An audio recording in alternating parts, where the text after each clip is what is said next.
Assalamualaikum warahmatullahi wabarakatuh. Perkenalkan, kami dari kelompok 2 dengan saya Anandita Permata Rahmah, NPM 22210200016. Saya Ardian Sabdinggara dengan NPM 222102023. Saya Dimas Septian Adi Prasetyo, NPM 22210200053. Di sini kami akan menjelaskan mengenai ketentuan hukum acara biasa. Baik, di sini saya akan menjelaskan ketentuan hukum acara biasa. Pada dasarnya, hukum acara biasa adalah alur atau proses yang mengikuti semua prosedur pengadilan dan dipimpin oleh 3 majelis hakim. Tahapan hukum acara biasa di Pengadilan Tata Usaha Negara antara lain, yang pertama yaitu gugatan diajukan ke paniteraan pengadilan. Kepaniteraan pengadilan menyerahkan berkas perkara kepada Kepala Peradilan Tata Usaha Negara untuk dilakukan proses dimisal. Apa sih proses dimisal? Proses dimisal adalah penelitian dari Majelis Hakim Peradilan Tata Usaha Negara sebelum sengketa tun diperiksa di persidangan. Adapun penelitian dilakukan untuk menilai apakah gugatan layak dilanjutkan atau tidak. Proses ini dilakukan secara singkat dalam rapat musyawarah oleh ketua pengadilan. Yang kedua yaitu pada proses dimisal, ketua pengadilan tata usaha negara berwenang memutuskan dengan cara penetapan, yaitu penetapan yang dilengkapi dengan pertimbangan-pertimbangan bahwa gugatan yang diajukan dinyatakan lolos atau tidak berdasarkan pasal 62 Undang-Undang Nomor 5 Tahun 1986 tentang Peradilan Tata Usaha Negara. Yang ketiga, diterima atau tidaknya suatu gugatan. Jika suatu gugatan lolos dismisal, maka Ketua PT UN menetapkan majelis hakim untuk memeriksanya. Namun, apabila tidak lolos dismisal, maka penggugat dapat mengajukan upaya perlawanan yang akan diperiksa oleh majelis hakim dengan acara singkat. Yang keempat, pada acara biasa, Ketua PT UN akan menunjuk majelis hakim yang jumlahnya ganjil dan biasanya 3 orang. Tahap yang kelima yaitu majelis hakim mulai memeriksa perkara dengan melakukan pemeriksaan, yaitu suatu tahapan yang harus dilakukan oleh majelis hakim sebelum pemeriksaan pokok sengketa dimulai. Pemeriksaan ini dilakukan untuk memperbaiki dan melengkapi gugatan penggugat. Dalam waktu 30 hari, gugatan penggugat harus sudah sempurna untuk dilakukan persidangan terbuka untuk umum. 6.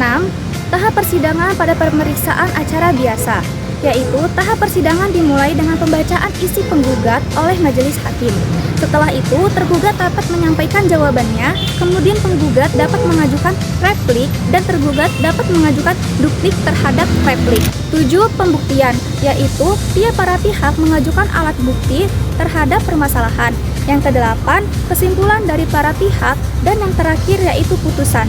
Putusan adalah pernyataan hakim yang diucapkan pada sidang pengadilan yang terbuka untuk umum untuk menyelesaikan atau mengakhiri perkara perdata. Putusan hakim di Pengadilan Tata Usaha Negara memiliki implikasi hukum, diantaranya mengikat secara publik, berkekuatan hukum tetap, dan wajib dilaksanakan.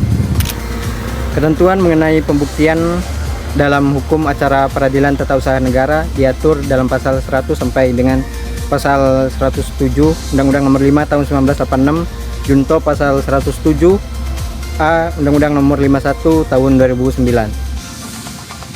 Dalam pasal 100 sampai dengan pasal 6 Undang-Undang Nomor 5 Tahun 1986 disebutkan alat-alat bukti yang dapat diajukan dalam hukum acara peradilan tata usaha negara. Yang pertama ada surat atau tulisan, yang kedua keterangan ahli, yang ketiga keterangan saksi, yang keempat pengakuan para pihak, dan yang terakhir pengetahuan hakim.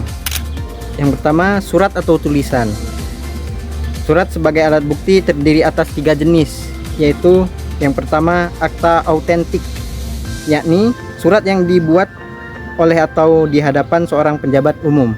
Yang kedua akta di bawah tangan, yakni surat yang dibuat dan ditandatangani oleh pihak-pihak yang bersangkutan. Yang ketiga ada surat lain yang bukan akta. Untuk selanjutnya keterangan ahli. Keterangan ahli ialah pendapat orang yang diberikan di bawah sumpah dalam persidangan tentang hal yang ia ketahui menurut pengalaman dan pengetahuannya. Selanjutnya yakni keterangan saksi. Keterangan saksi dianggap sebagai alat bukti apabila keterangan itu berkenaan dengan hal yang dialami, dilihat, atau didengar oleh saksi sendiri. Dalam pasal 88 Undang-Undang Peradilan Tata Usaha Negara disebutkan yang tidak boleh didengar sebagai saksi adalah yang pertama, keluarga, saudara atau semenda menurut garis lurus ke atas atau ke bawah sampai derajat kedua dari salah satu pihak yang bersengketa. Yang kedua, istri atau suami salah seorang pihak yang bersengketa meskipun sudah bercerai. Yang ketiga, anak yang belum berusia 17 tahun. Yang keempat, orang sakit ingatan. Saksi wajib mengucapkan sumpah atau janji sesuai dengan agama atau kepercayaan dalam persidangan. Dihadiri oleh para pihak yang bersengketa.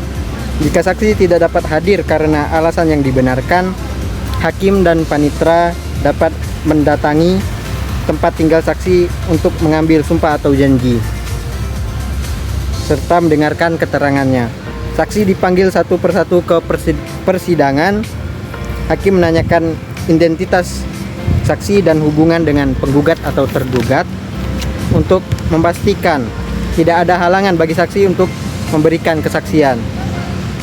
Jika saksi tidak hadir tanpa alasan yang dapat dipertanggungjawabkan meskipun telah dipanggil secara patut, hakim dapat memerintahkan polisi untuk membawa saksi ke persidangan. Saksi yang tinggal di luar daerah hukum peradilan yang memeriksa perkara tidak wajib hadir, tetapi pemeriksanya dapat diserahkan ke pengadilan di daerah tempat tinggal saksi. Pengakuan para pihak. Pengakuan adalah merupakan pernyataan pihak sehingga tidak memerlukan persetujuan dari pihak lain, terutama pihak lawannya. Oleh karena itu, pengakuan adalah merupakan keterangan yang membenarkan peristiwa, hak atau hubungan hukum yang diajukan oleh pihak lawan dengan maksud untuk segera menyelesaikan perkara. Dengan demikian, pengakuan dapat menjadi alat bukti yang sempurna. Yang terakhir, pengetahuan hakim. Pengetahuan hakim adalah hal yang olehnya diketahui dan diyakini kebenarannya. Menurut Wirjono Projo Dikoro, yang dimaksud dengan pengetahuan hakim adalah hal yang dialami oleh hakim sendiri selama pemeriksaan perkara dalam persidangan. Baik, di sini saya ingin melanjutkan materi apa yang sudah disampaikan oleh rekan saya tadi. Jadi di dalam pengadilan tata usaha negara itu ada beberapa hak atau kewajiban yang dimiliki oleh para pihak yang terkait, baik itu dari pihak tergugat ataupun juga dari pihak penggugat. Di sini titik Wulandari mengemukakan hal-hal apa saja yang menjadi hak bagi penggugat ataupun juga tergugat. Yang pertama itu pihak penggugat. Jadi pihak penggugat itu memiliki beberapa hak. Di antaranya yang pertama itu pihak penggugat ini berhak untuk mengajukan gugatan tertulis kepada Pengadilan Tata Usaha Negara terhadap suatu keputusan tata usaha. Kemudian yang kedua, pihak penggugat ini juga berhak untuk didampingi seorang atau beberapa orang kuasa. Kemudian yang ketiga, pihak penggugat ini juga berhak untuk mendapatkan panggilan yang sah atau secara resmi. Kemudian yang keempat, pihak penggugat ini juga berhak untuk mencabut jawaban sebelum pihak tergugat ini mencabut jawabannya. Yang kedua itu pihak tergugat. Jadi pihak tergugat ini juga memiliki beberapa hak. Di antaranya yang pertama, pihak tergugat ini juga memiliki hak untuk mendapatkan panggilan yang sah atau secara resmi. Kemudian yang kedua, apabila tergugat sudah memberi jawaban atas gugatan, pencabutan oleh penggugat akan dikabulkan oleh pengadilan hanya apabila disetujui oleh pihak tergugat. Kemudian yang ketiga, pihak tergugat ini juga berhak untuk didampingi oleh seorang atau beberapa orang kuasa. Kemudian yang keempat itu pihak tergugat juga berhak untuk melakukan musyawarah dalam ruangan tertutup untuk mempertimbangkan segala sesuatu guna putusan sengketa tersebut. Jadi itu tadi beberapa hak yang dimiliki oleh pihak tergugat. Selain hak,